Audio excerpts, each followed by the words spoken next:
अस्सलाम वालेकुम। टीम 10 की तरफ से ये इस कोर्स का लेक्चर 5 का पार्ट 3 है। पेन पेपर पेंसिल अपने पास पकड़ लें ताकि आप इम्पोर्टेंट पॉइंट्स को नोट डाउन कर सकें।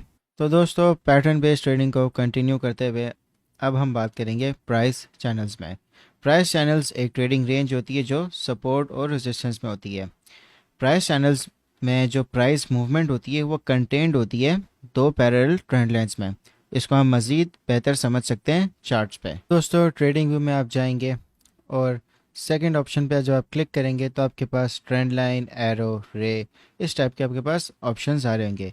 तो इसमें आप पैरेलल चैनल को क्लिक करेंगे। दोस्तों, जैसा कि आपको पता है कि ट्रेंड्स तीन टाइप के होते हैं, अप ट्रेंड, साइडवेज और डाउन ट्रेंड। इसी तरह चैनल्स भी तीन टाइप के होते हैं। ये आपका डाउन ट्रेंड चैनल बन गया, ये आपका साइडवेज चैनल बन गया और ये आपका अप ट्रेंड चैनल बन गया। चैनल्स में आप देख रहे होंगे कि आपके पास ये दो ट्रेंड लाइंस होती हैं। जो ऊपर वाली ट्रेंड लाइन है वो आपकी रेजिस्टेंस ट्रेंड लाइन होगी और जो नीचे वाली ट्रेंड लाइन है वो आपकी सपोर्ट ट्रेंड लाइन होगी। तो दोस्तों, अगर आपने नाम से इनको आइडेंटिफाई करना है तो जिस चैनल में प्राइस डाउन ट्रेंड में होता है वो आपका डिसेंडिंग चैनल हो गया, और जिस चैनल में प्राइस आपका साइडवेज मूव कर रहा होता है वो आपका हॉरिजॉन्टल चैनल हो गया, और जिस चैनल में आपका प्राइस अप ट्रेंड में होता है वो आपका असेंडिंग चैनल हो गया।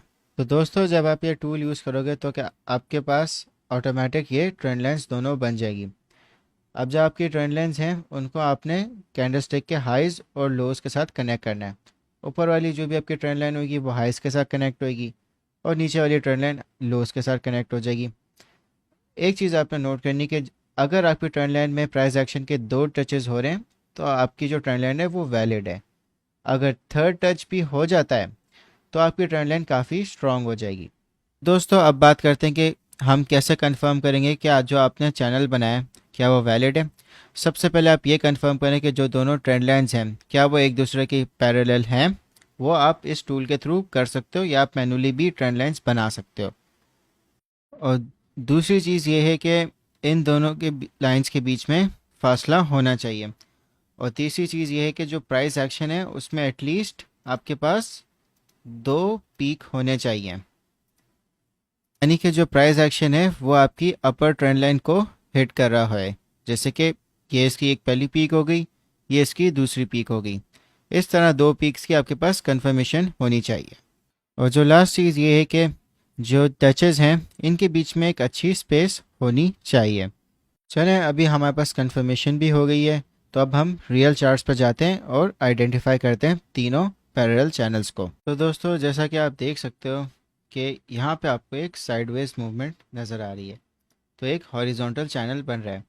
आपको इतनी प्रैक्टिस करनी है कि जैसे ही आप प्राइस एक्शन को देखो तो आप समझ जाओ कि कौन सा पैटर्न बन रहा है। तो ये प्रैक्टिस के साथ आपके साथ बेहतर हो जाएगा। आपने पैरेलल चैनल टूल पे क्लिक किया या आप इसको खुद भी सपोर्ट रेजिस्टेंस लाइंस के थ्रू बना सकते हो। तो आप देख रहे हो कि यहाँ पे एक टच, दूसरा टच और यहाँ पे तीसरा टच और यहाँ पे एक फोर्थ टच।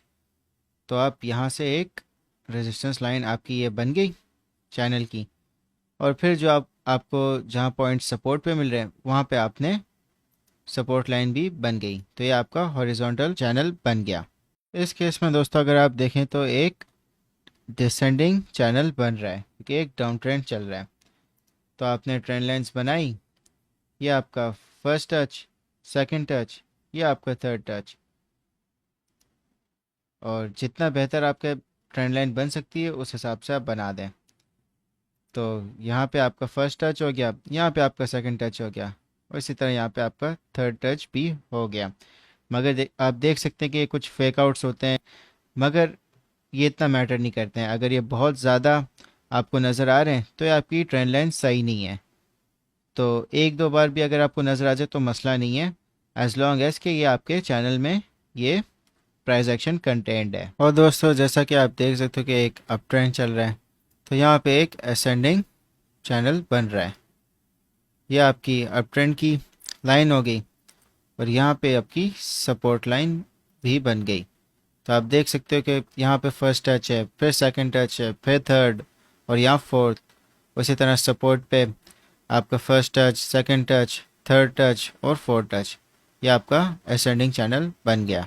दोस्तों चैनल्स में अपना ट्रेडिंग इस तरह करनी है कि सबसे पहले आप देखेंगे कि आप किस चैनल पे हैं।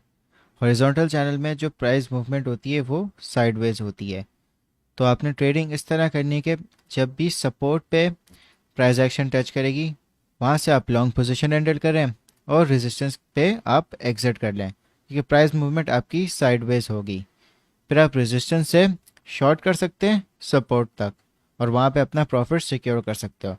मगर स्टॉप लॉस आपने इस तरह रखना है कि जैसे अगर आपने आपने लॉन्ग की पोजीशन ली और आपका टारगेट रेजिस्टेंस लेवल पर था, तो जो आपका प्रॉफिट है वो 3.23% हो गया। और जो आपने स्टॉप लॉस रखना है वो आपने इतना रखना है कि अगर आपका स्टॉप लॉस हिट भी हो जाए इन केस ऑफ फेकआउट, तो आपका लॉस मिनिमम हो।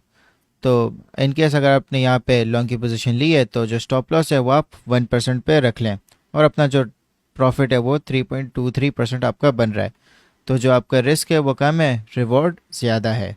तो इस तरह आप एक रिस्पॉन्सिबल स्टॉप लॉस रखें।